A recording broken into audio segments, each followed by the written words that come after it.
ආයුබෝවන්. ඒ වගේම හැමෝටම සුබ නත්තලක් කියලා ප්‍රාර්ථනා කරනවා මුලින්ම. අද මම ඔයාලත් එක්ක බෙදා ගන්න හිතුවේ නත්තල් දවසේ අපේ ගෙදර හදපු චිකන් රෙසිපි එකක්. නත්තල සැමරුවාට අපේ පවුලේ කතෝලික ආගමේ කවුරුත් නැහැ. ඒත් ඉතින් නත්තල එනකන් අපේ බබාලත් බලාගෙන ඉන්නේ හරිම ආසාවෙන්. අපි කවදාවත් එයාලට කියන්නේ නැහැ අපි බෞද්ධ නිසා නත්තල් සැරසිරි කරන්න එපා කියලා. තමිල් උත්සව කාලෙට කෝලම් අඳින්න එපා කියලා. මෙහෙන්දි රටාවල ලස්සන දකින්න එපා කියලා. ඒ හැම දෙයකින් මෙයාලා ඉගෙන ගන්නවා මේ ආගම්වල මේ උත්සවවල තියෙන වෙනස. ඒ වගේම එකිනෙකට වෙනස් වෙන ලස්සන. ඇත්තට මේ ලස්සන වෙනස්කම් වලට මමත් හරිම ආසයි. ඉතින් නත්තලත් ඒ වගේ.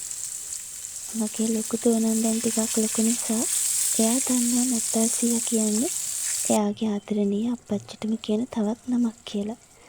හැබැයි මගේ පොඩි දුවනන් තදින්ම විශ්වාස කරන දෙයක් තමයි එයාලා නිදාගත්තම නත්තල් සීයා රැට ඇවිල්ලා තෑගි තියලා යනවා කියන එක. ඉතින් තව ටික කාලෙකින් එයාත් දැනගනි නත්තල් සීයා කියලා කියන්නේ ඇත්තටම කවුද කියලා. ඉතින් එතකන් අපි කවුරුත් ඒ පුංචි හිතේ තියෙන ලස්සන අහිංසක ආදරණීය බලාපොරොත්තු වෙනස් කරන්න යන්නේ නැහැ. ඒ තමයි අපේ ගෙදර පුංචි නත්තලියෙක්. ඒ තමයි අපේ ගෙදර පුංචි නත්තලියේ කතාව. එහෙනම් අපි දැන් බලමු මේ චිකන් රෙසිපි එක හදාගන්නේ කොහොමද කියලා.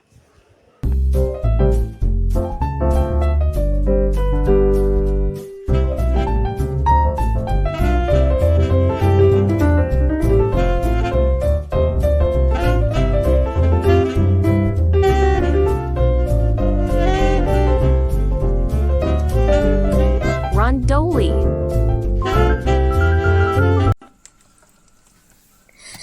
මේ තියෙන්නේ ලුණු ගම්මිරිස් දාලා පැය 4ක් විතර ෆ්‍රිජ් එකේ යට කොටසේ මැරිනේට් කරලා ගත්ත චිකන් ග්‍රෑම් 500ක්. කටු අයින් කරපු චිකන් තමයි මෙතන අරන් තියෙන්නේ.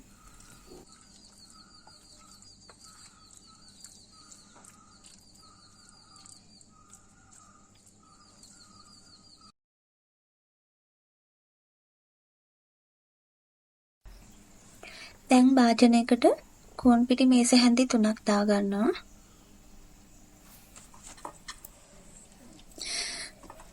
මැරිනේට් කරගත්ත චිකන් ටික කෝන් පිටි වල දවටලා පිඟානකින් තියාගන්නවා.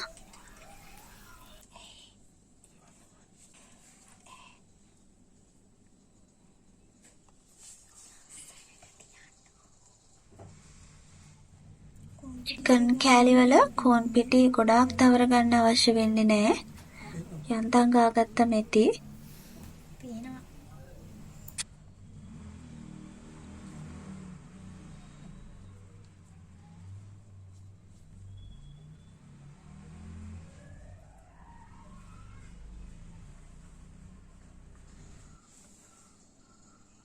දැන් අපිට ඕන වෙනවා පාන් පිටි මේස හැඳි 4ක්.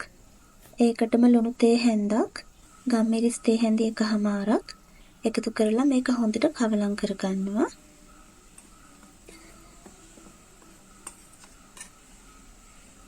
ඔයාලට සැර වැඩියෙන් ඕනේ නම් තව ගම්මිරිස් ටිකක් මේකට දාගන්න පුළුවන්. ඊට පස්සේ මේ විදිහට බිත්තරයක් කඩා ගන්නවා. ඒක හොඳට බීට් කරගන්නවා.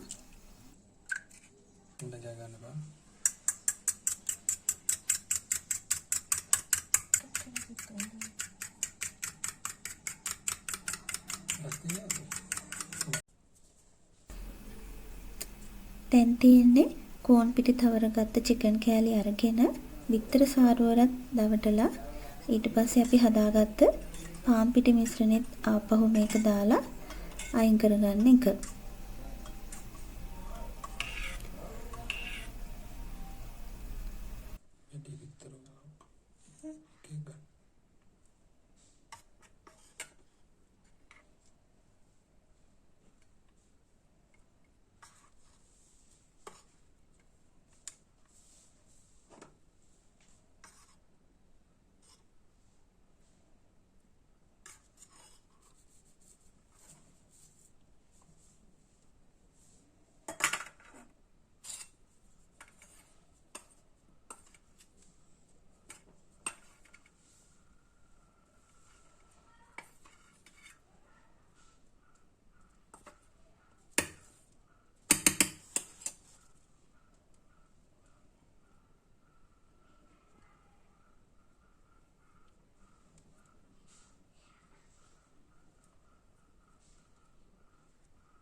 දැන් තියෙන භාජනයක් ලිපේ තියලා ඒකට තෙල් දාලා තෙල් ටික හොඳට රත් වුණාම මේ විදියට චිකන් ටික හොඳට බැද ගන්නවා.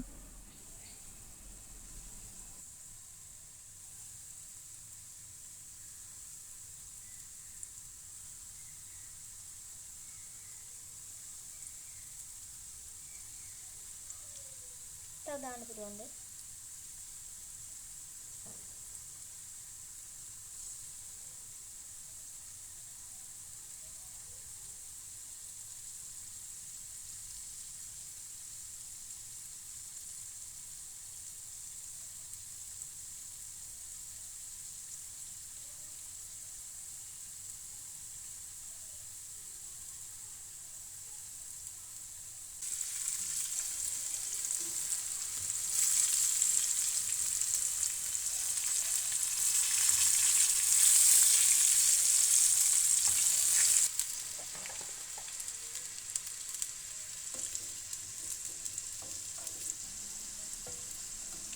චිකන් ටික මේ වගේ රන්වන් පාටක් එනකොට ඒ ටික අපි තෙල් එකෙන් අයින් කරගමු.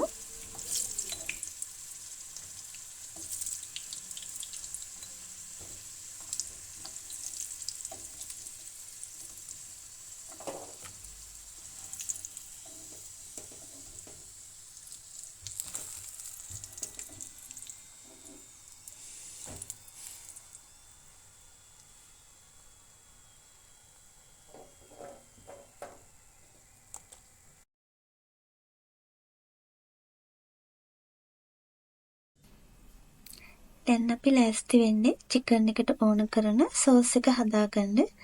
මුලින්ම භාජනයක් ලිපේ තියලා ඒක රත් වුණාම තෙල් එකතු කරගන්නවා. රත් වුණු තෙල් එකට අපි එකතු කරගන්නවා දීලුණු ගෙඩි 3-4. දීලුණු ටික හොඳට මැලවෙනකොට ඒකට අපි එකතු කරගන්නවා කපාගත්ත මාළු මිරිස්.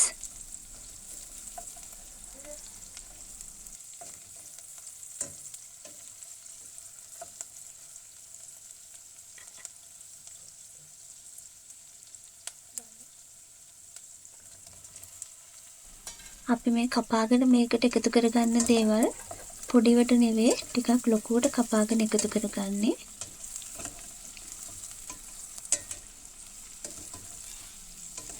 ඊට පස්සේ මේ විදියට ලෝණුයි මාළු මිරිසයි හොඳට තෙලේ මැලවෙනකම් පොඩ්ඩක් වෙලා තියලා තියෙනවා.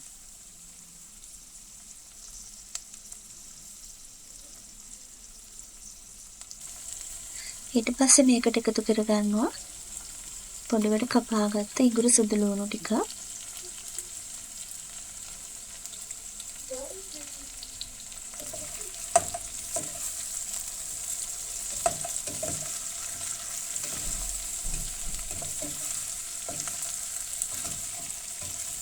මේ ඔක්කොම ටික හොඳට මේ විදිහට තෙලේ කවලම් කරගන්නවා.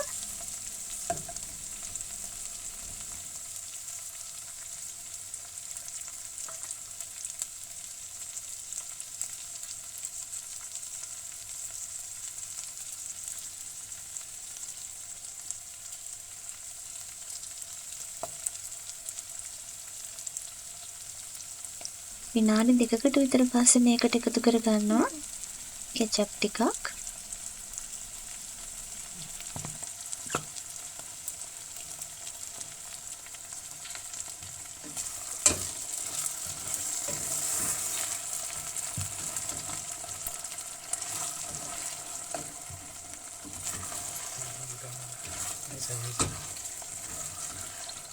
මේ ටික හොඳට මේ විදිහට කවලම් කරන ගමන්ම මේකට එකතු කරගන්නවා විනාගිරි මේසෙ හැඳි 4ක්.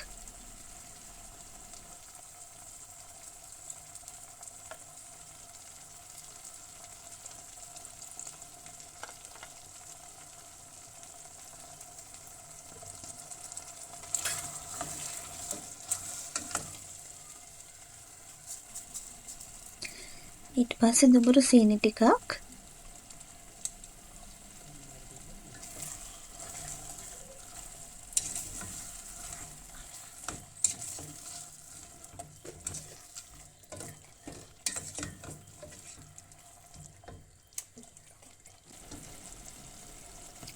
දැන් මේ එකතු කරගන්නේ කපාගත්ත අන්නාසි ගෙඩියක්.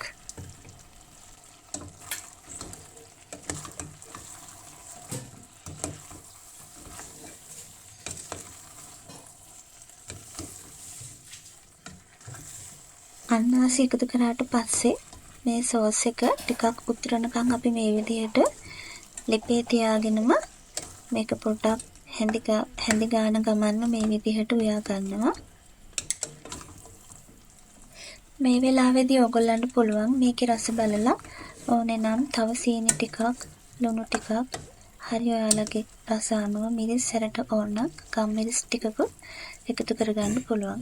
ඒ වගේම පැණි රසට ඕන නම් තව සීනි ටිකකුත් මේ වෙලාවේදී එකතු කරගන්න පුළුවන්.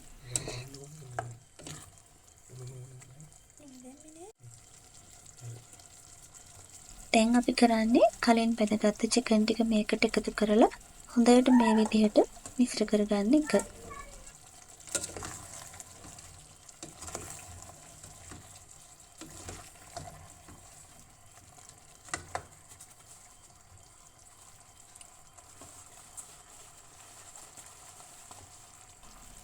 චිකන් ටික මේ විදිහට හොඳට මිශ්‍ර කරගත්තට පස්සේ අපි මේ චිකන් එක හදාගෙන ඉවරයි.